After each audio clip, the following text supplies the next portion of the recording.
Razón de Estado con Dionisio Gutiérrez. Los criminales que destruyen sin límites, los que roban sin vergüenza, asesinan sin piedad y se burlan de la gente, son personajes trágicos y deshumanizados que terminan en el basurero de algún cementerio.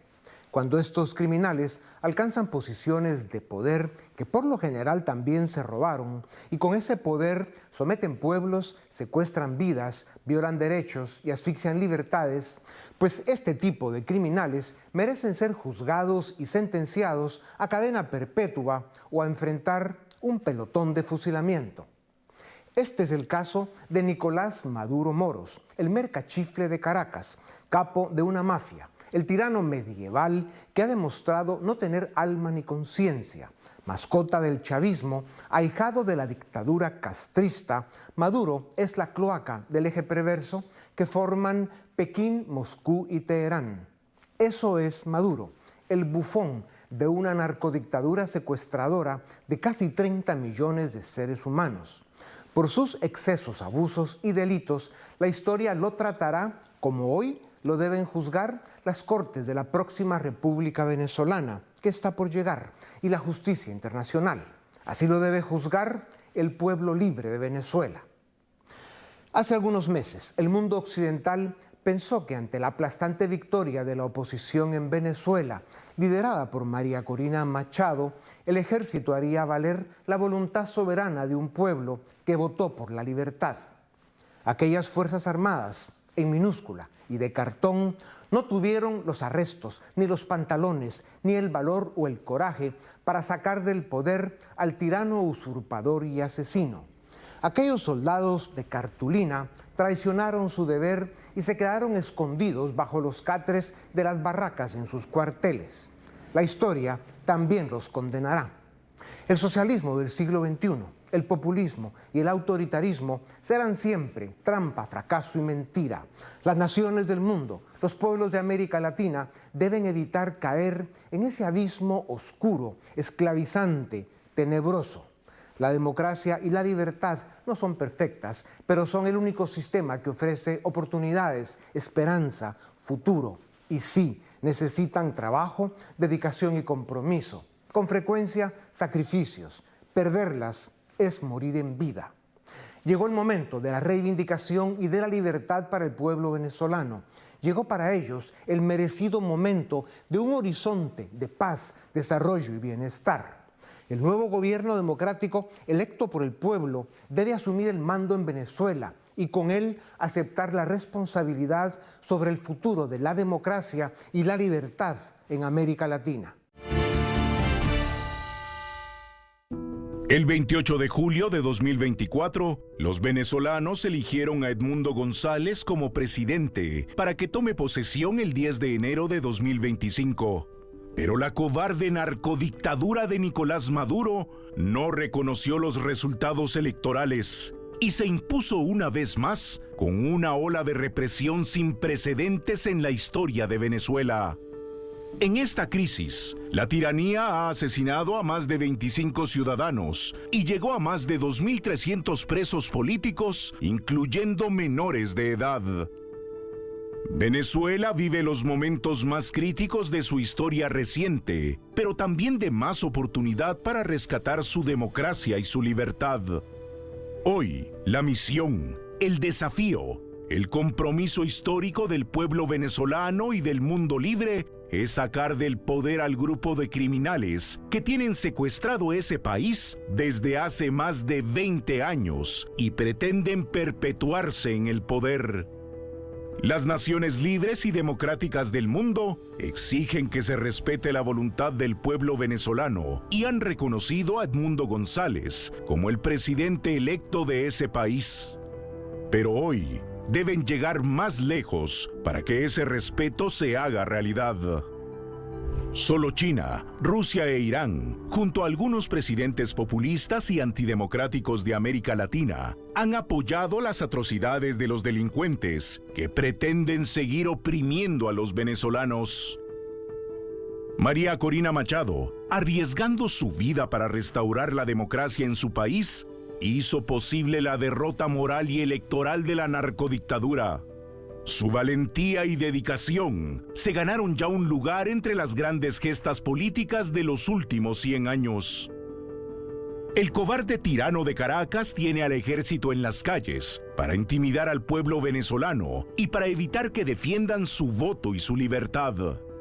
Veremos si esta vez, por fin, las Fuerzas Armadas de Venezuela honran su deber, reivindican su lugar en la historia y, en lugar de seguir hundiéndose en los caprichos del tirano, lo sacan del poder y lo entregan a la justicia, para que él y sus cómplices sean juzgados por sus delitos. El socialismo del siglo XXI es hambre, exilio, muerte y opresión. La democracia y la libertad son oportunidad, esperanza y futuro. La lucha por la libertad en Venezuela debe unir a los pueblos libres del mundo. Llegó el momento de hacer valer el derecho más grande y valioso que nos da las credenciales para llamarnos seres humanos y ciudadanos libres, como lo merecemos: la libertad. A partir del 10 de enero, Edmundo González es el presidente legítimo de Venezuela. Esa es la voluntad del pueblo venezolano y se debe respetar. Llegó la hora de Venezuela libre, con justicia, paz y prosperidad. ¡Viva Venezuela en libertad! La libertad del ser humano como valor, como forma de vida y como medio para luchar por alcanzar la plenitud es una sola, indivisible, irrenunciable, no negociable.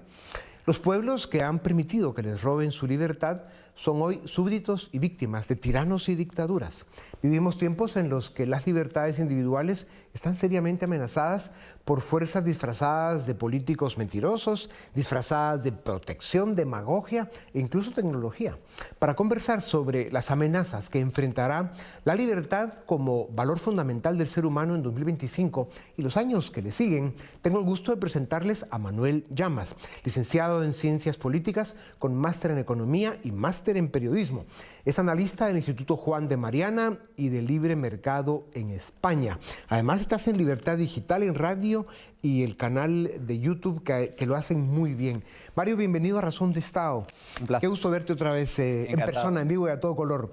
Si te piden un inventario de las amenazas que enfrentarán las libertades de los ciudadanos en 2025, ¿cuál sería? Bueno, el listado yo creo que es amplio y además es ciertamente grave. Tenemos un resurgimiento del proteccionismo a nivel comercial, que es atenta contra la libertad de mercado y contra el libre comercio. Tenemos también un auge de políticas contra la libertad de expresión y contra la libertad de prensa, con la excusa de la desinformación, de los bulos. Por lo tanto, hay una amenaza clara de censura. Y luego a las libertades individuales en un sentido amplio, con el auge de los populismos, tanto de izquierdas como de derechas, como hemos visto, por desgracia, en países tanto occidentales como de Hispanoamérica. Por lo tanto, yo creo que a nivel de libertad económica, a nivel de libertad de expresión y a nivel de libertades políticas, hay claras amenazas para 2025.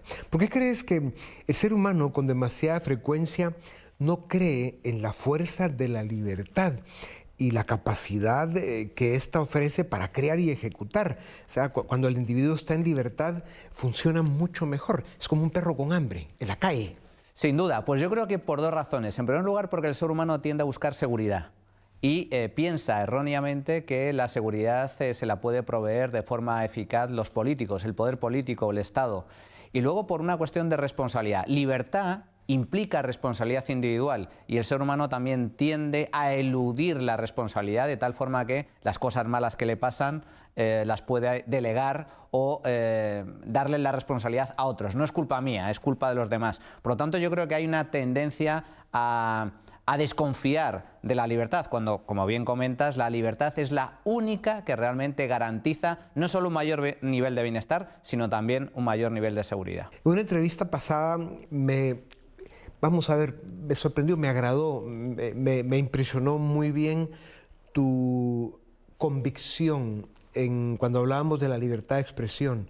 O sea, cualquier intento de limitar la libertad de expresión de cualquiera, por cualquiera que sea la locura que está diciendo, siempre va a tener peores consecuencias que el permitir y respetar la libertad de expresión en su totalidad. Sin ningún género de dudas. Normalmente cuando delegamos en el poder político la capacidad para decir lo que es verdad o lo que es mentira, lo que es correcto o es información o no, o lo que es un medio de comunicación o no, estamos abriendo las puertas de par en par a la censura. Y eso es algo terrible en un mundo en donde gracias a Internet, al auge de las redes sociales, a todo tipo de medios de comunicación, la gente tiene una enorme capacidad para informarse libremente por los medios que considere. Y después hay mecanismos de mercado para calibrar lo que es correcto o incorrecto, lo que es información de lo que no. Por ejemplo, por poner solo un ejemplo, en la red X de Elon Musk, las notas de la comunidad, que ahora se permite poner en los tweets, es la mejor prueba para combatir la desinformación mediante mecanismos de mercado, sin necesidad de ningún tipo de censura desde un órgano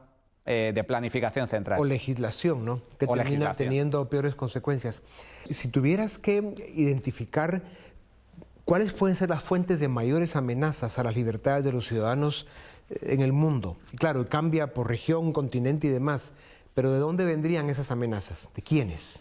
Yo creo que hay un auge del populismo a nivel global, con movimientos de la nueva derecha también que atentan contra las libertades fundamentales, y un auge todavía más fuerte por parte de la izquierda. Yo creo que lo que antes conocíamos por socialdemocracia, un socialismo de centro-izquierda, se está convirtiendo en los últimos años en un socialismo radical de extrema izquierda, con el auge de comunistas, de nuevas fuerzas comunistas o populistas que directamente imponen dictaduras, como es el caso, por desgracia, de Venezuela. Y hablando de Venezuela, ¿cómo termina eso?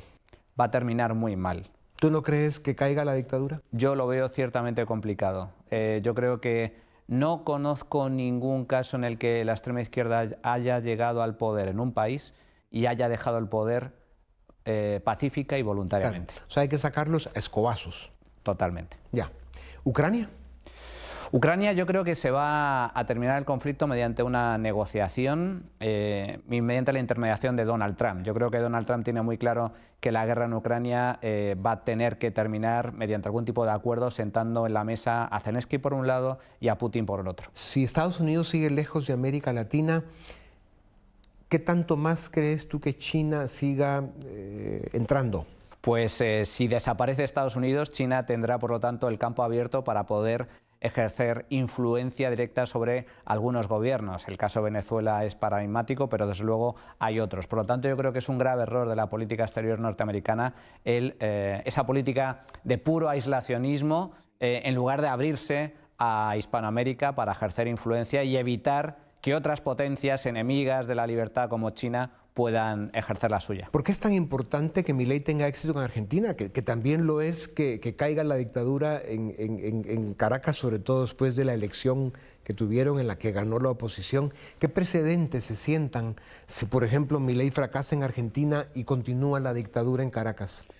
Milei va a triunfar en Argentina, no tengo ninguna duda al respecto. Milei va a triunfar. En su primer año de gobierno ya lo ha demostrado. La economía argentina ha dado un giro de 180 grados, está volviendo a crecer con fuerza, el futuro es brillante, es prometedor, y Milei ahora mismo se ha convertido en el referente de la defensa de la libertad, no solo en Argentina, sino en el conjunto del ámbito internacional. Es uno de los grandes defensores de la libertad, es un referente y desde mi punto de vista va a ejercer una influencia muy positiva sobre otros países y sobre otros futuros líderes a nivel político. De su éxito depende en gran medida el futuro de América Latina, por eso es tan importante. Sin ningún género de dudas. Argentina, su ejemplo puede evidenciar para todo el resto de países vecinos que se puede salir del pozo de miseria que supone siempre la llegada del socialismo al poder. Para terminar, Manuel, ¿dirías que el número de liberales, de conservadores clásicos, los que creemos en la libertad, es un número de soldados que está creciendo en el mundo? Está creciendo de forma muy sustancial. Es cierto que hay amenazas muy graves, es cierto que el socialismo lleva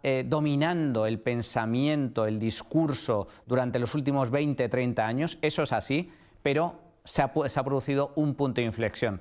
En el último año, año y medio, el ámbito liberal, el pensamiento liberal está emergiendo con muchísima fuerza, con muchísimo apoyo, y yo creo que esto va a marcar un punto de inflexión también en cuanto a la preeminencia de las ideas liberales en el mundo, con la victoria de Milei por un lado, también la victoria de Donald Trump frente al wokismo y el progresismo que representaba Kamala Harris, auge en algunos países de nuevas fuerzas también a nivel europeo. Soy muy optimista con respecto al futuro a medio y largo plazo.